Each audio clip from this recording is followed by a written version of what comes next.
السلام عليكم ورحمة الله.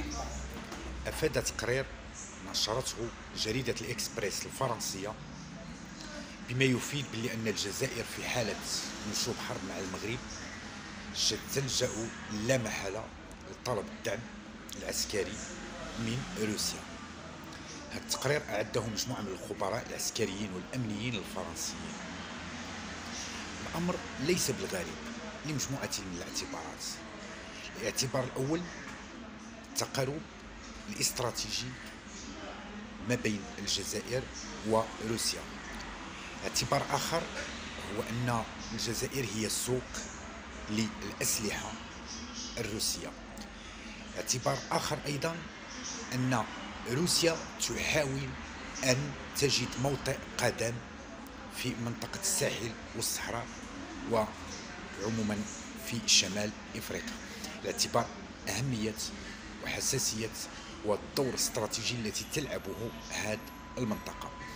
اعتبار آخر أنه يأتي كرد على التقارب المغربي الأمريكي فيما يخص التنسيق الأمني، بمعنى الآن يمكن قراءة هذا الوضع بطريقة الحرب الباردة، يعني حشد التحالفات. إذا كان المغرب يميل إلى المعسكر الغربي بقيادة الولايات المتحدة الأمريكية، فإن الجزائر أيضا تاريخيا كانت تميل إلى المعسكر الشرقي.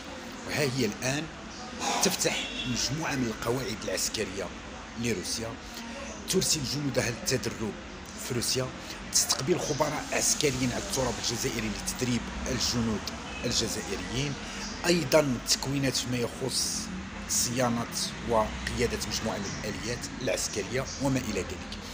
بمعنى أن الجزائر في حال نشوب حرب مع المغرب، ولو أن هذا الأمر مستبعد، ستطلب دعما عسكريا روسيا. هو أمر عادي بالنظر للروابط التاريخية التي تجمع هذين البلدين. نفس الشيء عن المغرب. في المقابل ممكن أن المغرب يطلب دعما عسكريا، هذا في حال نشوب حرب، لكي يبقى هذا المعطى مستبعد إلى أبعد الحدود.